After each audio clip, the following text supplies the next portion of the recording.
ಮುಗಿಯಮದಪ್ಪ.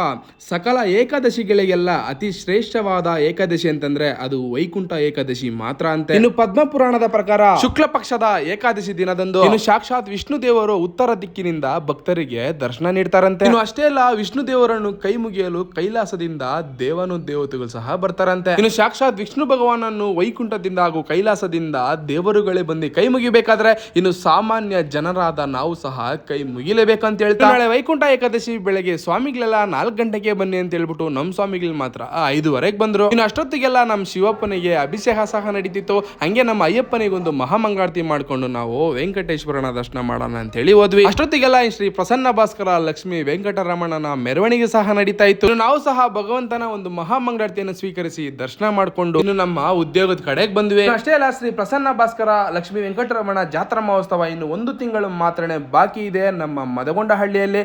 ಮತ್ತೊಂದು ವಿಡಿಯೋನಲ್ಲಿ ಯಾವಾಗ ಏನು ಅನ್ನೋದು ಕೊಡ್ತೀನಿ. ಅದಕ್ಕೆ ಮುಂಚೆ ಮಾಡಿ ಫಾಲೋ ಮಾಡ್ಕೊಳ್ಳಿ, ತಪ್ಪದೆ ಫಾಲೋ ಮಾಡ್ಕೊಳ್ಳಿ. ನೀವೇನಾದರೂ ವಿಷ್ಣು ಭಗವಾನ್ ಹಾಗೂ ವೆಂಕಟೇಶ್ವರನ ದರ್ಶನ ಇನ್ನೂ ಮಾಡ್ಲಿಲ್ಲ ಅಂದ್ರೆ ತಪ್ಪದೆ ಹೋಗಿ ದರ್ಶನ ಮಾಡ್ಕೊಳ್ಳಿ. ವಿಡಿಯೋನಲ್ಲಿ ಸಿಗೋಣ. ಟಾಟಾ, ಬೈ ಬಾಯ್.